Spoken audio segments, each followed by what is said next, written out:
Mga kababayan, weekend na naman po pero tila magiging maulan ang ating rest days dahil inaasahang mas mararamdaman pa natin yung bagyong Bebingka sa oras na pumasok ito sa Philippine Area of Responsibility. Kaya naman alamin na natin ang lagay ng panahon lalo't umiiral din ang habagat. Ihahatid yan sa ating ni Pag-asa Weather Specialist Chanel Dominguez. Magandang hapon po sa ating lahat. So update po muna tayo dito sa binabantayan po nating bagyo na si Bebingka. Ito po ay isang ganap na tropical storm or bahagya po itong humina at ito ay isang kategory na tropical storm na lamang. Sa ngayon po, ito ay huling namataan sa line 1,500 km east ng extreme northern Luzon. May taglay itong lakas na hangin na 85 km per hour at bugso na 105 km per hour. Ito ay kumikilos north-northwestward sa bilis na 20 km per hour. So nakikita po natin sa forecast track po natin, paari pumasok ito ng ating Philippine Area of Responsibility mamayang hapon at lalabas din po ng gabi or ng madaling araw bukas.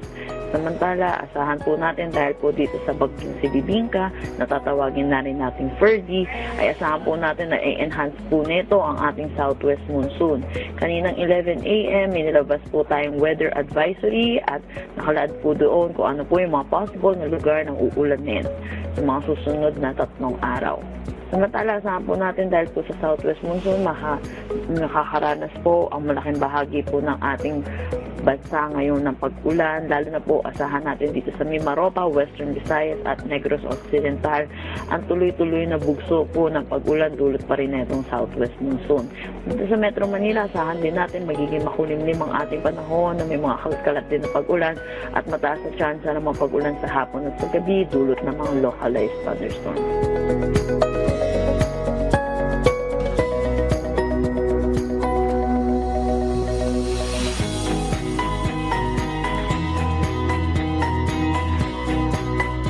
Para naman po sa ating weekend, asahan po natin dito sa Metro Manila, magkakaroon po tayo na maulan na weekend. Pero asahan din po natin by Monday, magiging maaliwalas naman po ang ating panahon. At asahan naman po natin na patuloy natin titingnan kung mag-improve po ang ating weather sa mga susunod na araw.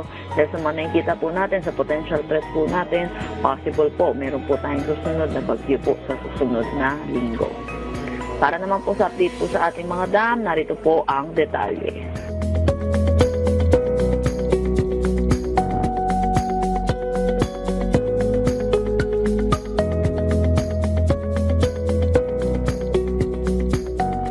At yan po muna ang latest dito sa Pag-asa Weather Forecasting Center. Chanel Dominguez po, magandang hapon.